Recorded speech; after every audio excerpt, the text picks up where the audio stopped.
শীতকাল আর শেষ হয়েই এলো, কিন্তু শীতকাল মানেই জম্পেশ খাওয়া দাওয়া। গরমকালে একটু রিচটা অ্যাভয়েড করা হয়, কিন্তু শীতকাল এলেই মনে হয় কোন খাবারটা ছেড়ে কোন খাবারটা খাই।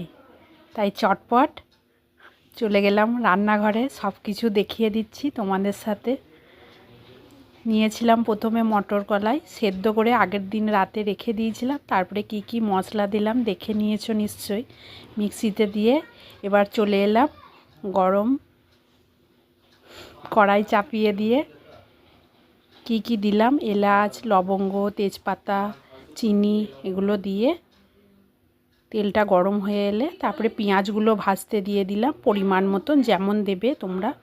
মাংসের ঘুগনি করছিলাম সেরকম মতন, যেরকম মতন মটর কলাই আলু ধরো 1 কেজি পরিমাণ দেবে কি 2 কেজি পরিমাণ দেবে, সেরকম মতন তোমরা 200 গ্রাম কি 250 গ্রাম পেঁয়াজ, রসুন একটা গোটা, মানে বড় সাইজের সেরকম দেবে, দিয়ে ওরকম কুচিয়ে নিয়ে পরিমাণ মতন নেবে, একটু আন্দাজ করে সব কিছুই পরিমাণ মতন নেবে, যে কত কেজিতে কতটা লাগবে।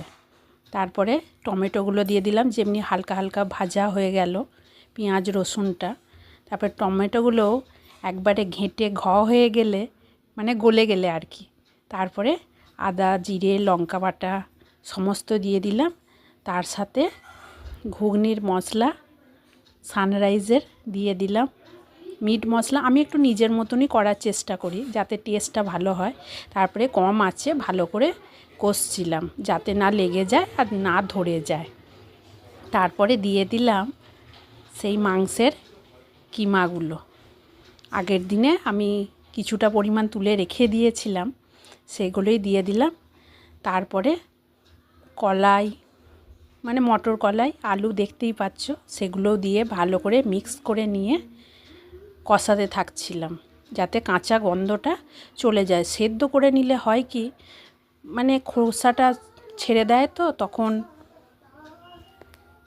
তখন কষাতে অসুবিধা হয়।